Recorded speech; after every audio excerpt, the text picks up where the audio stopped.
안녕하십니까. 지방선거는 끝났지만 당선인들의 인수위 구성으로 지역은 매우 분주합니다. 다음 달 새 인물들이 지역의 일꾼으로 나서는데 서울에도 많은 변화가 예상됩니다. 먼저 서울시정이 어떻게 변화될지부터 자세히 알아보겠습니다.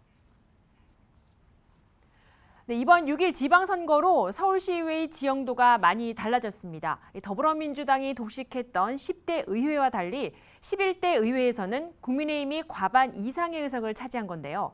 때문에 다음 달 새롭게 시작하는 서울시의 사업과 또 정책 추진에도 변화가 예상되고 있습니다.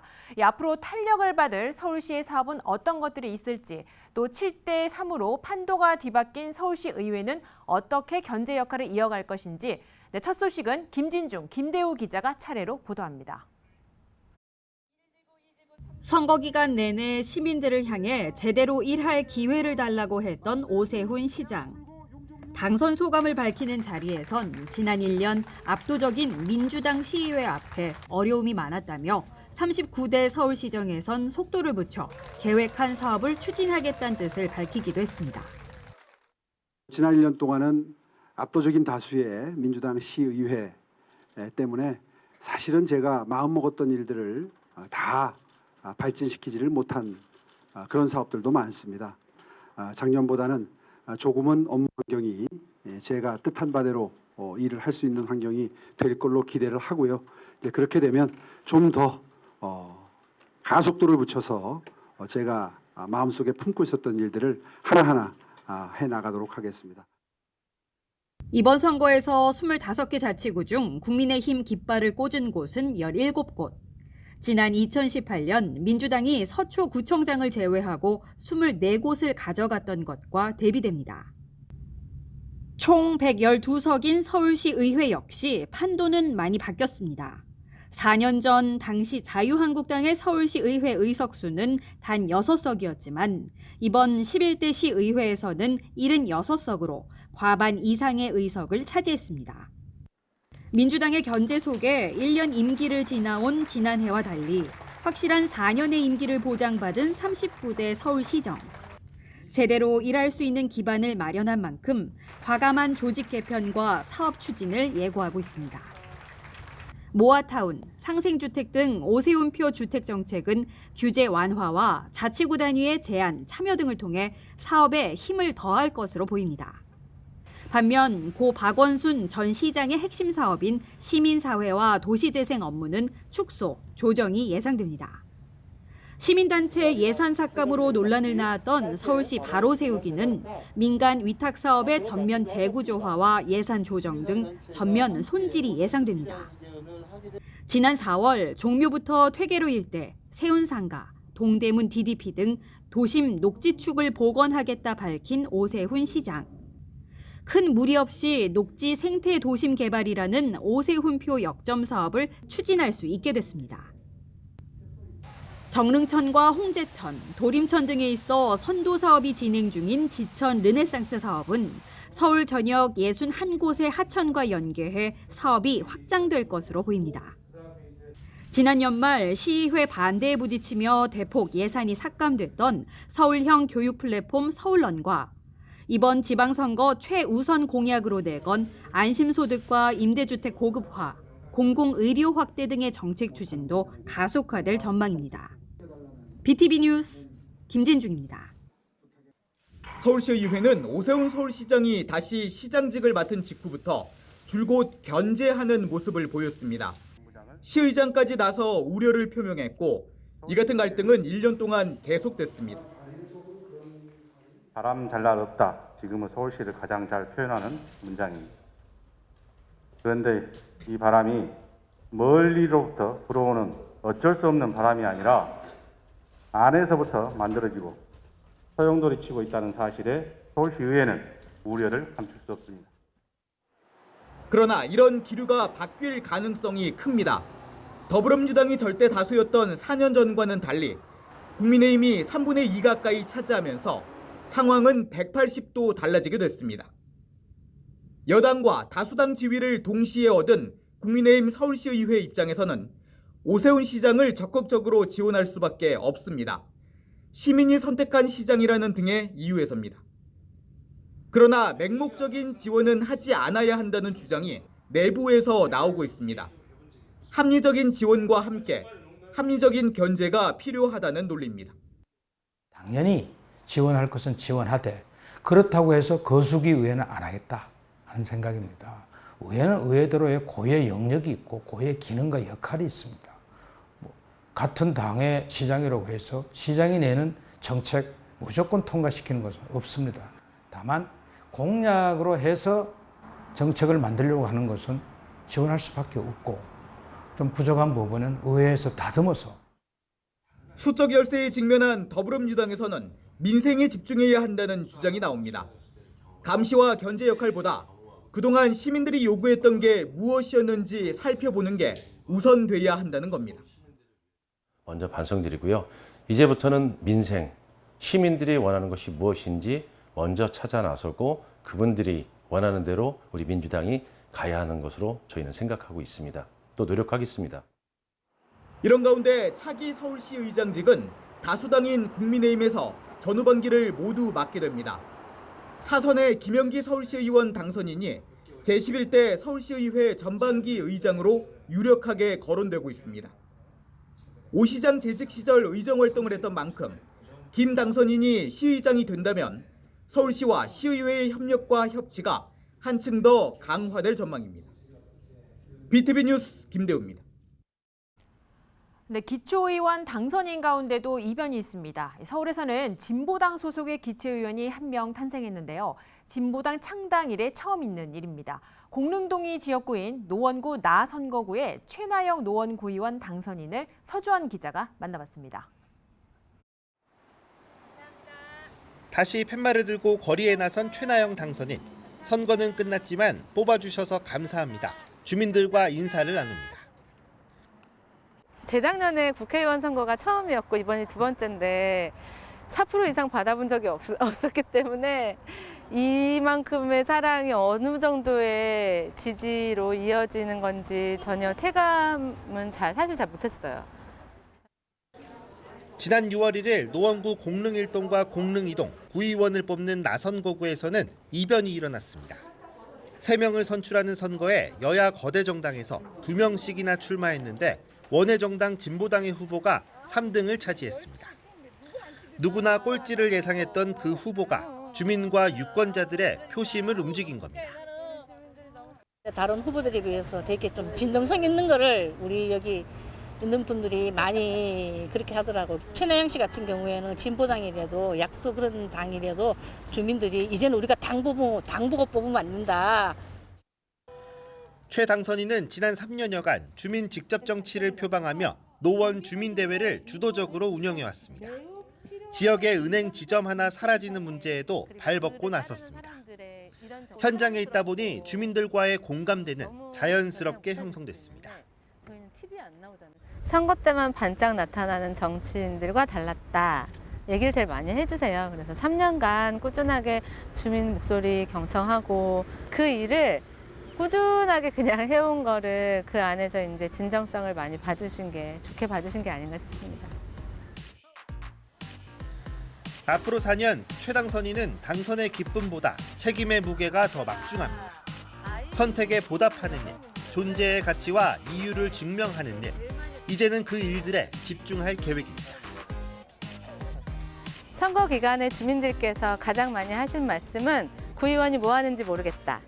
구의원 없어져야 된다. 이 얘기 많이 하셨거든요. 4년 뒤에는 구의원 뭐 하는지 이제 알겠다. 구의원 필요하구나. 이 얘기 꼭 듣고 싶습니다. BTV 뉴스 서주원입니다. 네, 이번에 서울의 기초의회 구성을 보면 여소야대 구성이 많습니다. 그 가운데 종로구는 12년 만에 구청장이 바뀌고 또 기초의회도 당선자 구성이 8년 전으로 돌아갔는데요.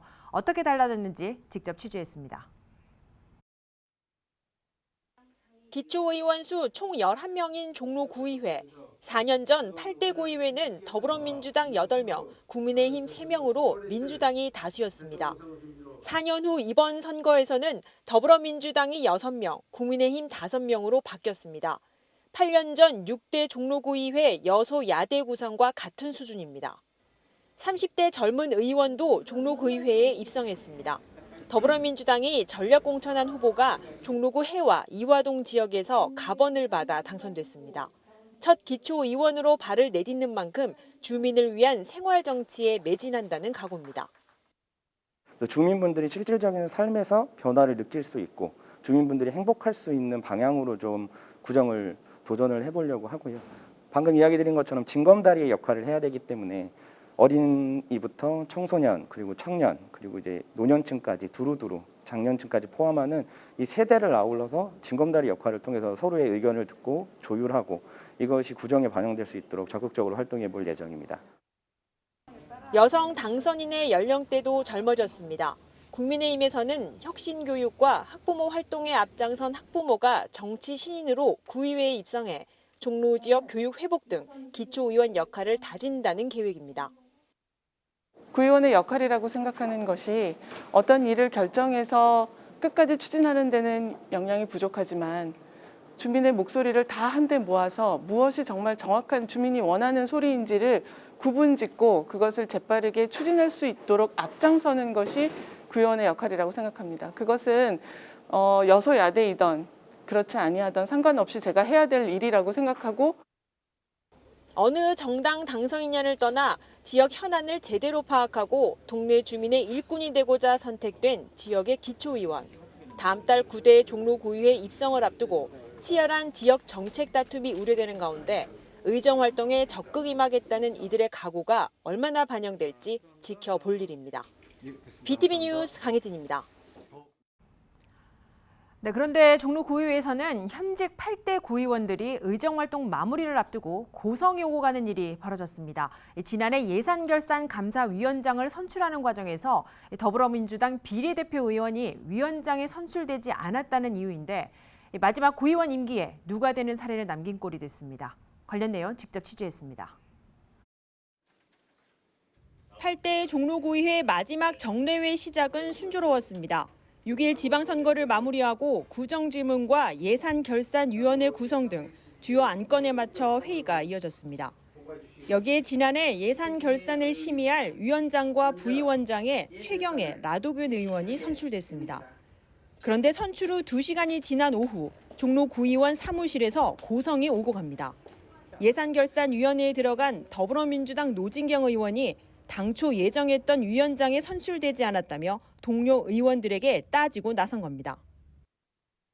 조례 없는 사항을 조례에 있는 것처럼 말했다는 그 답변을 했다는 게 아니 그 조례를 몰랐다는 건 의원님의 역할이 아닌 거죠. 그 조례가 아니죠.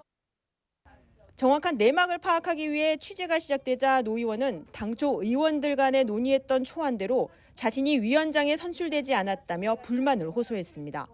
그러면서 예산결산위원장 선출에 따른 종로구의회 위원회 조례에 어긋난다며 불공정한 결정이라고 주장했습니다. 최경애 의원한테 얘기를 했어요. 내가 지금까지 한 번도 안 했다.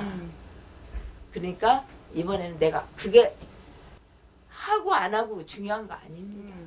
공정성을 말하는 거예요. 조례는 분명히 있잖아요. 취재 결과 종로구의회 위원회 선출에 따른 회의 규칙에는 추천 여부에 대한 내용은 없는 것으로 확인됐습니다. 기초의원 의정활동 막바지에 위원장 자리를 놓고 나눠먹기식 사전조율이 어긋난 종로구의회. 결국 고성까지 오가는 사태가 기초의회에 대한 신뢰마저 떨어뜨린 셈이 됐습니다. BTV 뉴스 강혜진입니다.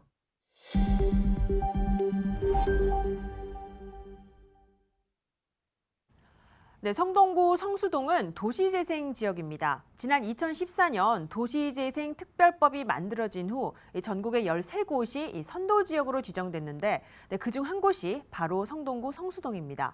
네, 그런데 실상은 이 시장에 따라 또 서울시 도시재생 사업은 일부 재생에서 재개발로 바뀌기도 합니다. 네, 그렇다면 이 성동구 성수 지역 도시재생은 현재 어떻게 진행되고 있는지 저희 주민통신원이 직접 취재를 하셨습니다. 네, 성동구를 담당하는 서성원 주민통신원을 화상으로 연결해서 자세한 내용 들어보도록 하겠습니다. 네, 서성원 통신원 나와 계십니까? 네, 안녕하십니까? 네, 반갑습니다. 먼저 이 서울의 자치구마다 도시재생은 한 곳 정도는 다 있습니다. 그런데 이 성수동의 도시재생 사업은 언제 시작이 됐고 또 왜 도시재생 사업을 했는지부터 자세히 설명을 좀 해주시죠. 네, 2015년부터 시작해서 2018년까지 도시재생 마중물 사업을 했습니다. 성수 도시재생의 목적은 4가지였습니다. 1터 재생, 3터 재생, 쉼터 재생, 공동체 재생입니다. 마중물 사업 이후에 도시재생 기업 성수지행협동조합이 현재까지 도시재생 사업을 이어가고 있습니다. 네, 말씀하신 대로 여러 도시재생 사업이 지금 추진이 되고 있고 또 이 사업들은 서울시 예산을 지원받는데 이 예산을 투입 시점이 이미 지난 2018년 모두 끝났다는 의미로 지금 해석이 되고 있습니다. 그렇다면 성수 지역의 도시재생 기업이죠. 이름이 좀 독특한데 이 성수지행은 어떤 곳인지도 네, 궁금합니다. 도시재생 사업을 할 때 주민협의체가 있었는데 그분들 중에 지역의 발전을 위해서 도시재생 사업을 이어가야 한다고 생각하는 주부 12명이 있었습니다. 이들이 2018년 6월에 성수지행을 설립했습니다. 성수지행은 도시재생을 기반으로 해서 지역 주부들이 만든 협동조합입니다. 파리에 거주하는 시민을 파리지행이라고 하잖아요. 성수지행은 성수동에 거주하는 주민을 의미합니다. 네, 이 무엇보다 주민들이 직접 참여했다는 의미에서 지어진 이름인데 아무래도 지역 발전에 이바지하고자 하는 분들이 참여한 듯합니다. 실제 성수지행은 어떤 사업들을 좀 하고 있습니까? 예, 여러 가지 사업을 하는데요. 그 중에 하나는 성수 나눔 공유센터를 운영합니다. 이것은 주민들이라면 누구나 이용할 수 있는 공간인데요. 성동구청으로부터 사업 수익 허가를 얻어서 1층부터 4층까지 운영합니다. 이 사업만으로는 협동조합을 운영하기 어려워서 디자인 사업, 외부 연구 용역, 행사 진행 대행 사업도 합니다. 또 교육 파트가 따로 있어서 창업 교육 사업을 하는데요. 바리스타와 쇼콜라티 교육을 합니다. 네, 이 성수지행을 통해서 지역 주민들이 정말 많은 활동을 하고 있는 듯합니다. 여러 활동들의 사례가 있다고 들었는데 이 지역 주민에게 어떤 혜택을 좀 주고 있는지도 알려주시죠. 네, 성수동은 도시재생 사업으로 주민들의 역량이 늘어났습니다. 이것은 주부들 중심으로 구성된 성수지행이 나눔 공유센터라고 하는 큰 공간을 운영할 수 있는 도시재생 기업이 되었다는 것으로 알 수 있습니다. 그뿐만 아니라 성수지행으로 해서 일자리가 늘어났습니다. 현재 조합원은 170여 명인데요. 주부들에게 성수지행에서 활동가로 활동하는 기회를 제공하고 있습니다. 이런 성과들로 볼 때 성수지행은 도시재생이 목표로 했던 1터 재생, 3터 재생, 쉼터 재생, 공동체 재생을 지속하고 있는 점입니다. 네, 그렇다면 이 성수지행에서 영업활동으로 얻은 이 판매 수익금은 실제 어떻게 활용되고 있는 건가요? 예, 성수지행은 영리 활동만을 목적으로 하는 게 아니라 지역의 발전을 위해서 노력하고 있습니다.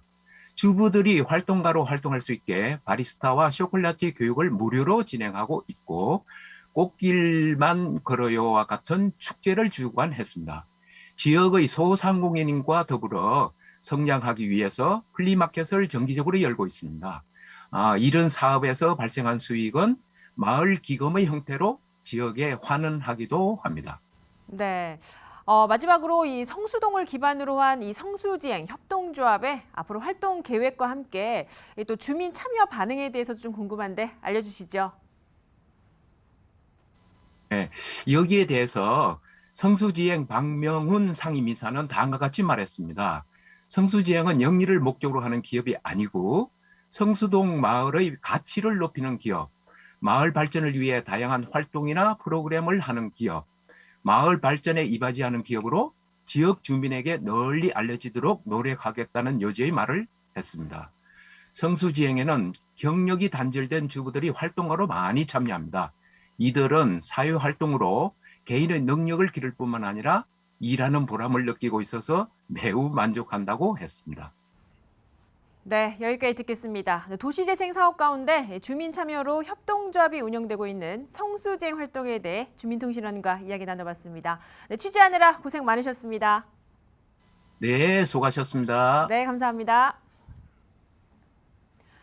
네, 다음 소식입니다. 동대문구 답심리 차량소 사거리 일대를 명소화한다며 시작된 이 영화의 거리 조성 사업이 공사 시작 4년 만에 마무리 단계에 접어들었습니다. 영화의 거리 주요 장소가 될 답심리 영화 미디어 아트 센터는 7월 본격 개관에 앞서 8일부터 시범 운영에 들어갑니다. 관련 내용 김진중 기자가 보도합니다. 1960년대 영화 촬영 명소였던 답심리 촬영소길이 이전과 사뭇 달라졌습니다. 가로등에는 영화거리를 상징하는 표식이 붙어 있고 한국을 대표하는 감독, 배우의 명판과 핸드프린팅도 곳곳에 세워 영화거리의 면모를 갖췄습니다.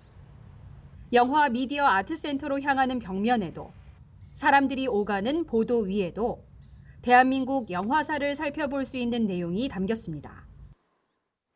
이렇게 보도 위에는 영화 제목과 영화 배우의 이름 그리고 QR코드까지 새겨져 있는데요. QR코드를 찍으면 영화가 제작된 연도와 이미지 등 상세 정보를 얻을 수 있습니다.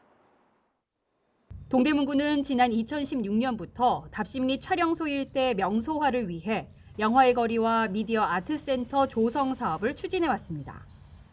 작품 저작권과 배우 초상권 등의 문제로 어려움도 있었지만 공사 시작 약 4년 만에 새로운 명소 탄생을 앞두고 있습니다. 주민들이 이런 볼거리를 현재 영화 미디어뿐만 아니고 과거 60, 70년대 답심리 촬영소 거리의 추억까지 함께 보실 수 있도록 하는데 역점을 두다 보니까 저작권 문제에서 가장 심혈을 기울였습니다.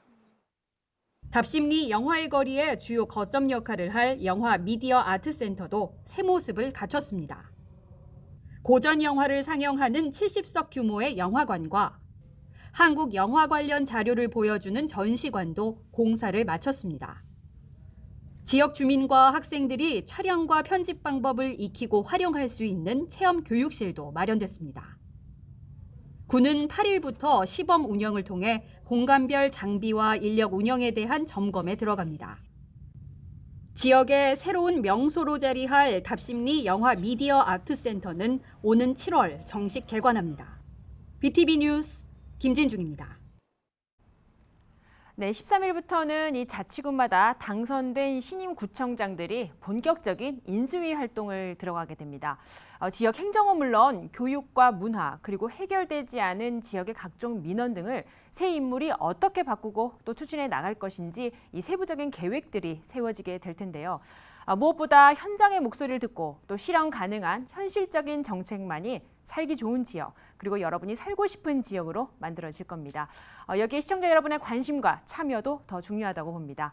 네, 저희는 지역 주민, 더 나아가 서울 시민의 가치를 담은 소식으로 다음 주 찾아뵙겠습니다. 건강한 주말 보내시기 바랍니다. 시청해주신 여러분 고맙습니다.